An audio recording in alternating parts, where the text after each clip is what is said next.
Welcome to Spaghetti on the Wall, where we throw ideas, see what sticks, and nurture those that do. I'm your host, Armando Leduc, an actor, entrepreneur, and coach, giving you insights that light up your world. We're here to explore the realms of business, marketing, and life, serving up a shot of inspiration with every episode. Ready to make ideas stick and grow them into something great? Let's dive in. What is going on from Destin, Florida? And guys, if you guys are living under a rock, you should know who David Neagle is. Super excited to have you on the show today. I've been listening to his podcast now for a while, and just the insights that he brings have been life-changing. And I'll talk about my sort of experience with the things that he's been sort of teaching. And one big takeaway before I introduced you like fully was the thing that you said, that you can't bargain with the universe and going all in. And that one thing just sticks with me all the time. But David Neagle, thank you so much for being on the show. Please give the viewer sort of a 2-minute backstory on how you got where you got, and then we can kind of roll in. Well, thanks for having me here. I'm honored. 2 minutes. So I quit high school at 17. I think that's a great place to start. I quit high school at 17. Hated school, didn't study. The whole time I was in school, I was a CDF student. And I decided, I couldn't take the structure of that anymore. And I wanted to go out and find my own life. I knew I needed to get out, but I had no idea where to go or whatever. I was raised in Chicago. And so I go out there and I just start working because I had no skill sets. I end up getting married at a young age and having 2 children right away. This is funny. We had no skills to live up to the responsibility that I had created for myself. Right. So we were just consistently going backwards as fast as backwards could possibly happen. Like wake up one morning, the car's repossessed. Things are getting shut off constantly. Can't pay the rent in the apartment that we're living in. Had to sneak out in the middle of the night, move 60 miles away into a really low income neighborhood. We were on food stamps. And I had, for skill, I was driving a forklift on a dock, and I could drive a truck, but I couldn't get a job driving a truck because I had no experience. So, in that situation, it was very difficult. And I kept thinking to myself, I need to make more money, because I assumed that the mistake was that I quit school. So I thought the answer was, I have to come up with money, go back to school, right? So this is in the late 80s, early 90s, where you had to go to a school. You couldn't do anything online. There was no online. But I didn't have the time or the money to do it. I was working 6.5 days a week, and we were still on food stamps. We were not making it. So for 2 years, I stayed stuck in this position. And one night I had it was a terrible day, terrible evening. I had this breakthrough in my mind. His voice in my head said, change your attitude. I started playing with that idea, and 30 days later, I tripled my income. And it caused me, I was so astounded at what happened in my life that I started thinking, this wasn't luck. I did something, but I have no idea what I did. So I started studying. I turned my car into a library. I worked 100 miles away from work. So I had a significant drive to and from, and where I did nothing but listen to books on tape, speeches on tape, seminars on tape. I got Tony Robbins stuff when it first came out, his personal power stuff. And slowly but surely, I began to transform things. 7 years later, I started my own business, and I've been doing this for 26 years. So we're a global organization. We've helped thousands and thousands of people. I'm just having the time of my life. Yeah. So let's dive into mindset and how, the magic of what it is, and making the decisions and going all in on the decisions, right? And not having an out, right? Because I think you talk about this all the time. The universe will kind of provide if you know exactly what it is that you want and you're clear. Yeah. But when you sort of straddle the fence and you're not necessarily into it, it really can't give it to you. No, it can only give you whatever you direct your own consciousness to. And I was looking at my attitude was it was awful. Quite frankly, it was awful. And I was becoming an awful person to be around. I was humiliated. I was dejected. I felt terrible about myself. I felt guilty that I was raising my family in a not a good place. And I didn't want that for my wife. I didn't want that for my kids, but I honestly had no idea how to get out. But here's what blew my mind. When I made that change in 30 days, what astounded me, and I couldn't get this out of my head, was that the opportunity to triple my income had been around me for 2 years, and I didn't see it. And it took me the better part of probably 5 years of studying to figure out that when I changed my attitude, I changed my perception. And when I changed my perception, I could see things that I couldn't see before, right? Like completely different ideas or opportunities. From a bad attitude, all I saw was what was wrong with the life and world and, blaming people and the whole thing. And I thought, if I could change my attitude and see that, what else could I see? and really, I went to work for another company. That's how my income tripled. People always say, well, how did it triple? I got an opportunity to actually go to work for another company. But the way that opportunity came was that there was a delivery driver. The guy used to deliver petroleum, diesel fuel, to the warehouse. And every Tuesday and Thursday, his name was Drew Batty. He lived in Whiting, Indiana. Friends with him till this day. Haven't talked to him in a long time, but still, great guy.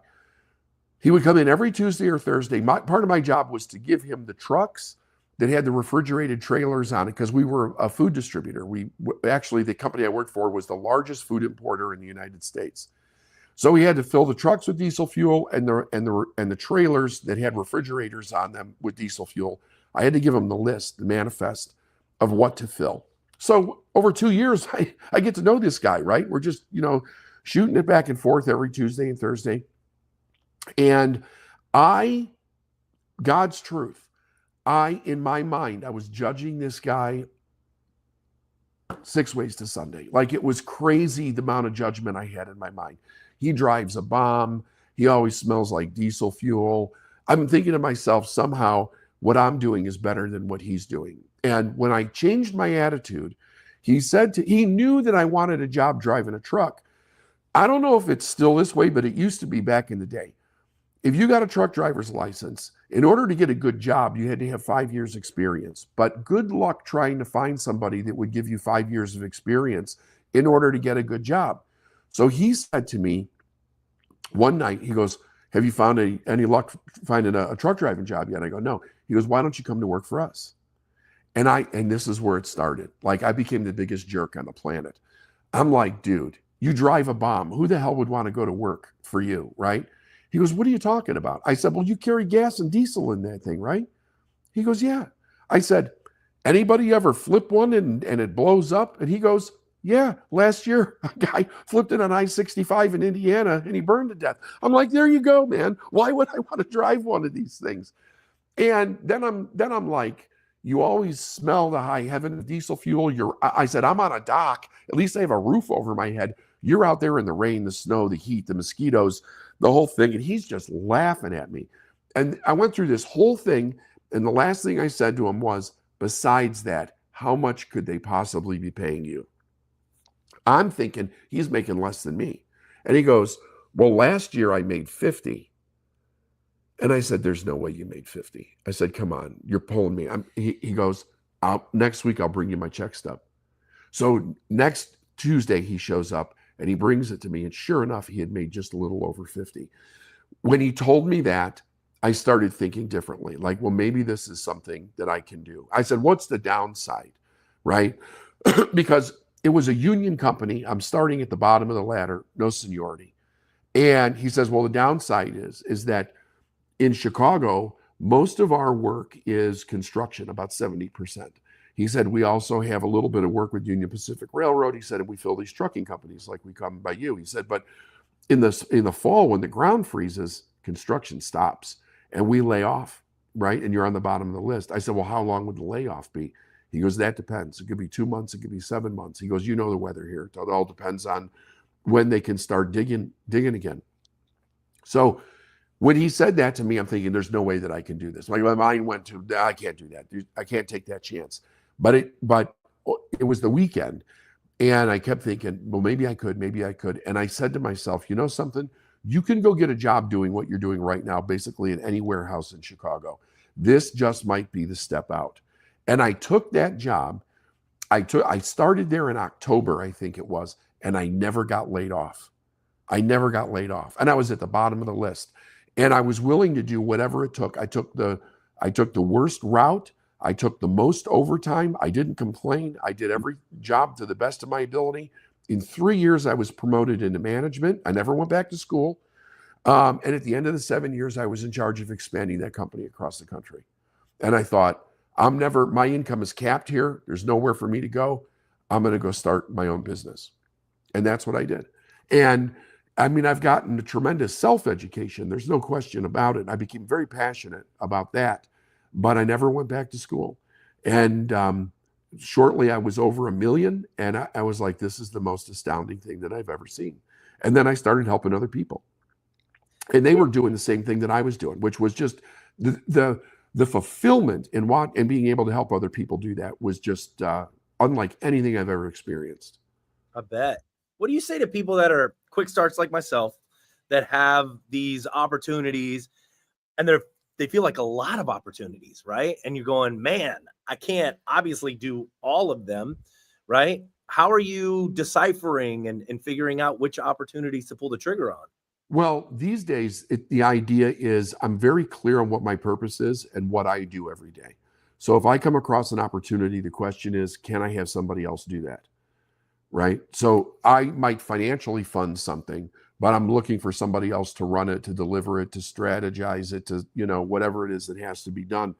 But my mentor gave me a series of 4 questions to ask about any opportunity, regardless of what it was. The first question is this something that you want to be, do, or have?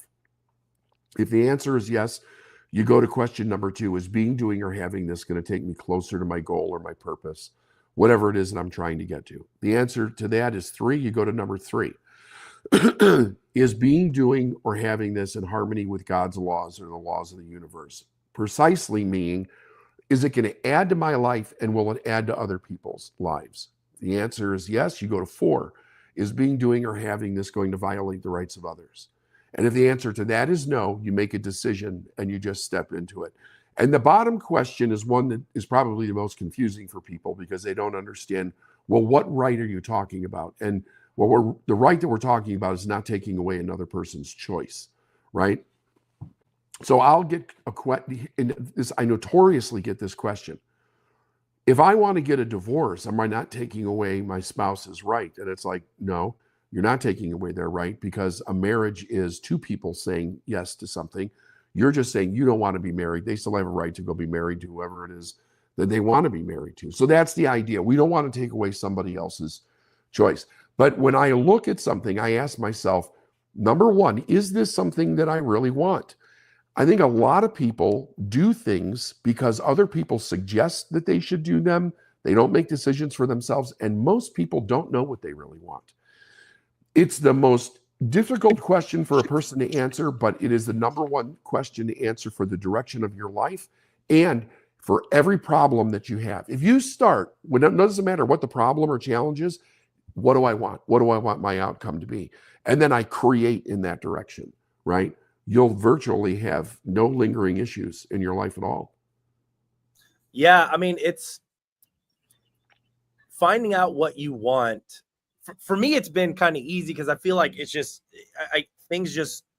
I get drawn to it and attract it, and all of a sudden I'm like, yeah, it just feels right? It feels like you were saying, harmonious, and I was like, yes, this is where I'm supposed to be. And then when things are dissonant, then I'm like, okay, I gotta head out. But what about people that don't necessarily, or maybe they have so much head trash that they can't even believe the things that they want are even possible? How would you even start from that space? Yeah, great question. So where I start with those people is I ask them, what do you know that you want right now that you're saying no to? Okay. Let's not think about this big future vision yet. In your life right now, there's things that you want that you're telling yourself no. What are they? And I have them make a list of those things. And I say, start right there saying yes to those things. Because what happens is that we're saying no either from we think that we can't do it, we can't justify it, it's not responsible, it's not the right time in my life, or there's somebody else's voice in our head telling us, who do you think you are, that type of thing. But when you start saying yes to those, and I don't care how small or ridiculous those ideas are, right? It could be like, I want a new fishing pole. Go get a new fishing pole, right? Get whatever it is that you want. Start there. You train your subconscious mind that it's actually safe to allow your desire to come back up again. Because I truly believe that every person has a direction for their life, a purpose. It manifests itself in desire inside of ourselves. But when most of us are kids, we're told we can't have everything that we want. We hear no a million more times than we hear yes. So we stop asking and we start doing what we're told or what we think we're supposed to do. This opens that channel back up. It allows what you want to come back to the surface, and then you can start going after bigger things. Excuse me. When I was on the forklift, I still don't remember where I heard this. I heard something about some goals or something, and somebody said, make a dream list of 100 things that you want. And I thought, 100? Like, I'm thinking, what do I want, right? And I could only come up with, I want a house in a decent neighborhood for my family. At some point in my life, I wanted a nice fishing boat, because when I was a kid, we were raised in the summertime, we would go to Wisconsin fishing and hunting, spend a lot of time outdoors in nature. But we didn't have any money. So my dad would always have to rent a boat and then borrow a little motor from my uncle or something. And I would always see these guys flying around in these great fishing boats. And I'm like, someday, when I ever have some money, I'm going to get one of those. So I thought, okay, I want that, but that's in the future because I don't have the money now. I really want the house. And then maybe some land that I could retire on in Wisconsin or something, at the end of my life. That was all I could think of. Once I started to get the things that I wanted where I started, everything began to open up. The desire came up. I started wanting new direction for my life, bigger things. And the more I accomplished, the more that I actually wanted, that truly wanted, not just whimsical stuff, but real serious stuff too.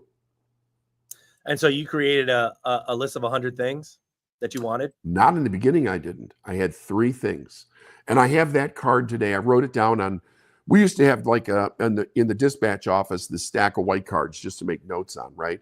So I had one of those things in my pocket, and I wrote down on there, I want a house, I want a boat, and I want to be able to retire in Wisconsin, which has changed. I don't want that anymore. But the thing was that I carried that with me for a long time, that card. And I would think about that every day. This is what I really want. Or the most important thing was the house. I got the house in a year. The next year I got the boat, and I paid the boat off in the first 3 years. Like, my life was changing so fast. And then I started doing bigger things, right? I mean, I was a bit limited by the vehicle that I had as far as work. So then I started my own business, and then it just exploded from there. Would you say people in your life can hold you back as well? Yes, 100%. 100%. I had that issue, actually. One of my biggest growth issues was that I was surrounded by people that wanted nothing for their future. A lot of dysfunction, a lot of family dysfunction. And I came from the place, it was arrogant, but it was mostly ignorant. I can change this. I can change those people. And I realized that, and my mentor really drilled it into my head. He's like, you can't change anybody, right? People have to want to change. But what I didn't want to do was I didn't want to let those relationships go. But I started with friends that were just an absolute disaster. And I love them. They were great. They were a great part of my life. But then I started to be like, okay, I got to surround myself with different people here. But our environment, which is made up of people, places, and things, is extraordinarily influential in our mind as to why we do the things that we do. I still love that question that you asked about, what do you want? Most people, if you actually were to sit down with them and they could consciously think about how they've created their life, most of what they created is what somebody else wants. It's not what they want. And they just go along with it because they think that they have to. And eventually, when people wake up, when they usually come to me, they've already established a significant amount of responsibility in their life. They're married, they've got kids, they've got a career, and it's like, how do I turn this giant thing around and create the life that I truly want? So now they're dealing with relationships and money and, all this stuff in their head about responsibility. But when you sit there and ask him, how much of this did you consciously choose, or did you just fall into as like this was the next thing to do? And it's like 80 to 90% of it was just, yeah, I got to do this and I got to do that. And they stopped making their own choices long time ago. Yeah. I sometimes take my podcast and make it more personal for me. So I'll ask you questions, and I'm sure that does help other people too. But my mantra has been for the last year: purge, marry, simplify. Right? Because my problem, my biggest problem is ideas. Right? Okay. I just get ideas all day, every day, and I'm trying. I can't pull the trigger on all of them. I got to prioritize, and being messy is easy, right? Yeah. It's simplifying and purging and kind of marrying concepts together. That's the hard part. So what do you say to people like me that have this issue? Well, you're a quick start, right? Yeah. Yeah, me too. So the thing is that you have to pause, I think, right? This is what I can just tell you what I do for me, what works. I was such a quick start that I would jump on anything. And then I would find out that I was not happy with it. So I started, when ideas would come or opportunities would come, I would look at it a little bit long term. What are you really going to have to do here? Is this something that you really want, right? Or are you just excited about it? And I was finding out that actually a lot of times I was stepping into ideas out of suggestions from other people and just like romanticizing stuff in my mind. So I stopped that. And I said, I'm only going to take ideas that I can truly get excited about every day getting out of bed to do it. And if I can't, like if I cannot be honest with myself and say, you're not going to like that in 6 months, I don't do it. That's how I did it. And I'll tell you, that decision changed. I mean, that was a life-changing decision because I was getting into situations where I would say, yeah, I'll do this, I'll do this, I'll do this. And then I wasn't following through after a certain period of time, and I wasn't being my word. And I thought, I don't want to live that way. I want to be a person that when I say I'm going to do something, I do it 100%. But I don't want to do it because somebody else wants me to do it. So I recognized, and my mentor said to me, the most powerful thing that you can say to give your life direction is what you say no to, right? He said, but you got to think about those things. So I became really good at saying no. If it's not something that I really want, right? I don't care how exciting it may be, the answer is no. And I only take things that I seriously know. And I also think it comes with experience, getting older, right? The older you get, the more experience you have, you make wiser choices. I know you've spoken about this on your podcast, about silencing and quieting your mind and finding those moments to really connect and find the answers. How often are you doing that? Are you doing like guided meditations? Is it completely silent? It's extremely significant. So significant that last November, I was living about 28 miles outside of Charlotte in a town called Mooresville on Lake Norman. That's a very busy hustle bustle. It's also big in the summertime, just, tons of boaters, all kinds of stuff. And I said to myself, I do not want to be in this energy anymore.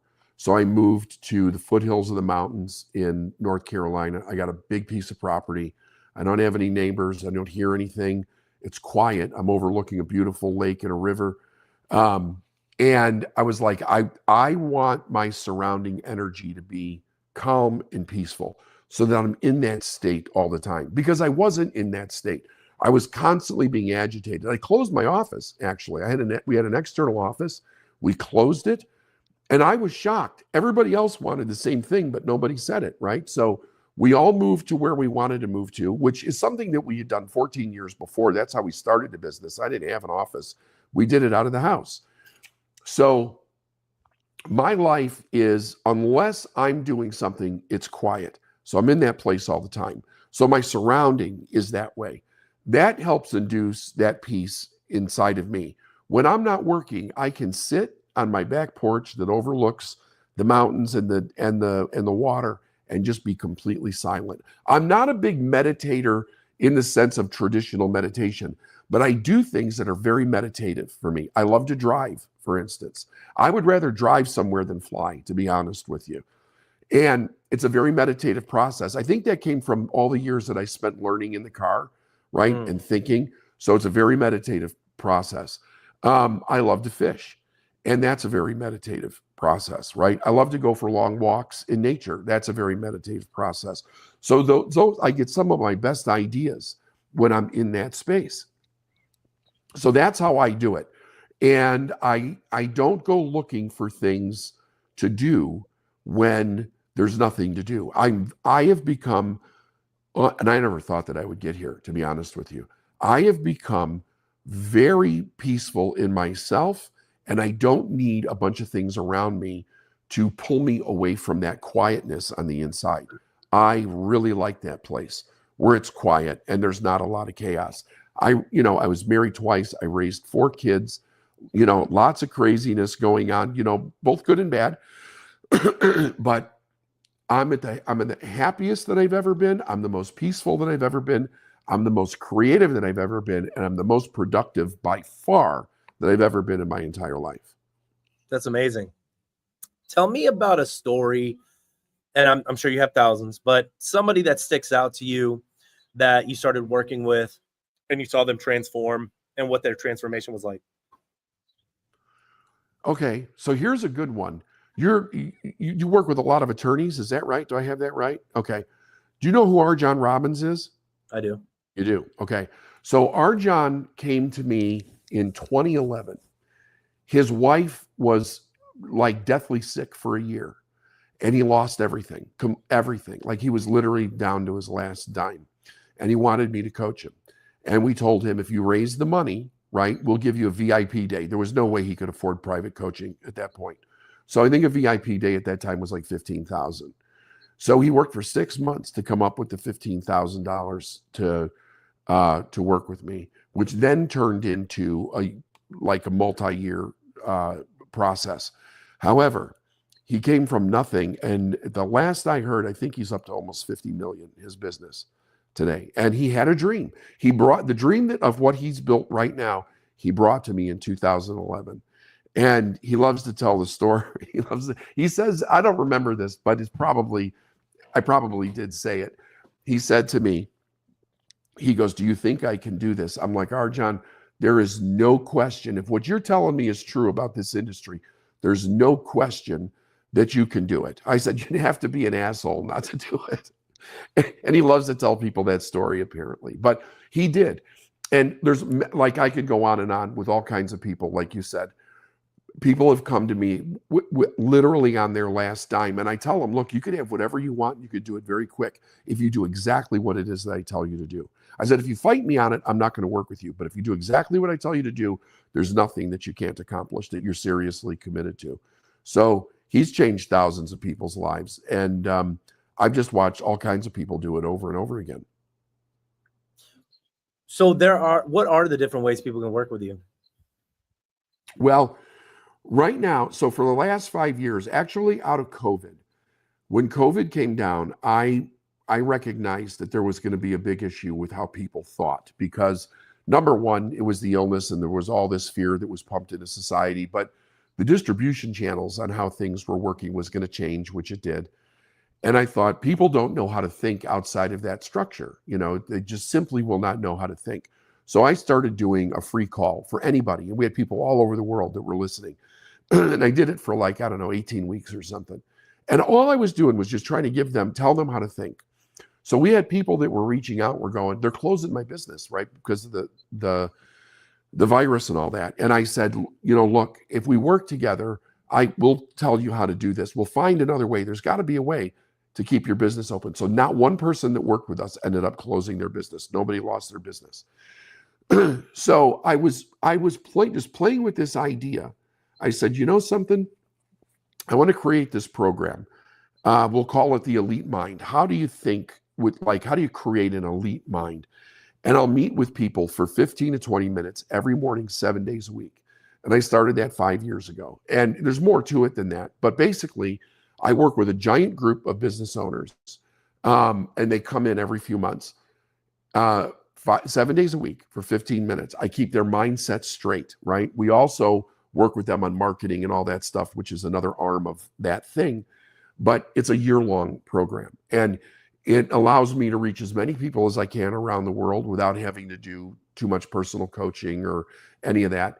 And I've never seen results like people get. And honestly, people say, why do you think the results are so good? I said, because it's 7 days a week. I said, when I thought about this, I thought if I do it 5 days a week, they'll take the weekend off. And before you know it, they'll quit. If we do it 7 days a week, like they'll stay in the process. I mean, I do my morning process 7 days a week. And I basically just started sharing that with them. So there's that. And then we have other things, like I have an advanced sales program called the Matrix. I also do some private coaching. It's extremely expensive, and I usually encourage people not to do it. I don't want that many private clients, but I do some private coaching. And my vision is to create this Elite Mind program to make it just a global phenomenon for people. Because I think if I can just stay, if a person's committed to changing their life, and I could stay with them just a few minutes every day, it's like we tune you up in the morning, you know exactly how to think, you get the results, you start reprogramming yourself, you get better results, and it just keeps going. And we've had people that have stayed in the program since it started 5 years ago, and their businesses are extraordinary. How important is it for somebody to commit financially, right? Because I think a lot of times you can get a lot of information from online and, ChatGPT and whatever on like mindset stuff, but tell me what the implications are when someone comes out of pocket and pays for that training. What happens? So when somebody's willing to pay for their own growth, it's almost something magical that takes place in them. Because if you think about it like this, in order for them to say, yes, I'm going to put down a significant amount of money to engage in whatever program with a coach or whatever, I believe in myself. I'm going to invest in me. Most people don't believe in themselves enough to invest in themselves. And they have such a negative view of money. It's about how much can I save? And they look at their own education as a cost and not an investment. When you look at it as an investment, you're building up the one and only thing in your life that creates everything that you want. That's where your greatest investment should be. I'm 100% for it. And I've been studying for 30 years. I've been in the business for 26, and I have, like, the facts tell the story. The people that don't, they go by the wayside. There's no commitment. There's nothing there to go, you know what? If I don't do this, I'm losing something. And the people that don't, they just, they're not serious. I think it's 100% necessary to make that commitment. The other thing is this: unconsciously, we've been taught to trade our time for money. That's how most people get their money, right? Working a job. So there's part of their mind that knows that money is a correlation into themselves, right? I traded a part of my life for this $50,000 a year life, job or whatever. In order to part with that, that's significant, right? That is a significant thing that somebody's doing when they go, I'm going to invest my life, and this is a representation of that, into my future. I think it makes all the difference in the world. I did it. I've invested millions in my own development, and I just think that there's, people can start in different places. I think it's great with the internet that you can get so much free information, but you're never going to move forward until you get somebody that's a coach or a mentor that can actually get you past where you stop. Because I could watch positive videos on YouTube all day long, right? All that information is free, but I can't get away from myself. So if I stop at a place that I'm scared or I'm uncertain or whatever, I need to leverage somebody else's belief and faith that I can actually do that. And that's where coaching and mentorship comes in. It's invaluable. Hallelujah. 1 second. Are you hearing that? No, I can't hear it. Oh, wow. That does a really good job of that. So in closing, commitment to the vision and being clear and knowing And having people like you and mentorship to get you to the next level is the only way to get to the next level, right? Nobody gets there without it. Nobody. Look at the most successful people in the world. Read the biographies. There's always somebody in those persons' lives, and many people that help them, that teach them, that give them advice. You're not going to get there, because when you have somebody that's successful and they can condense 30, 40, 50 years of their success into gems that allow you to save that time, like, you can't do that on your own, because on your own, it's just trial and error. You don't have enough lifetimes to do it on your own. You don't have enough lifetimes to do it on your own. I love it. David, thank you so much. How do people find you? They can go, excuse me, I'm fighting a little bit of a cold here. Yep. They can go to the Successful Mind podcast and they can listen to everything that we talked about in unbelievable great depth, or they can go to our website, davidneagle.com, lifeisnow.com, and check out everything that we have there. Yeah, I really appreciate it. I'll be in touch for sure, and I'll be listening to your podcast as I always Thanks, do. man. So, thanks for having me. It was a real honor. For sure. I appreciate that. Guys, check out David's podcast when you can. And obviously, Spaghetti on the Wall brought to you by Leduc Entertainment for all of your production needs.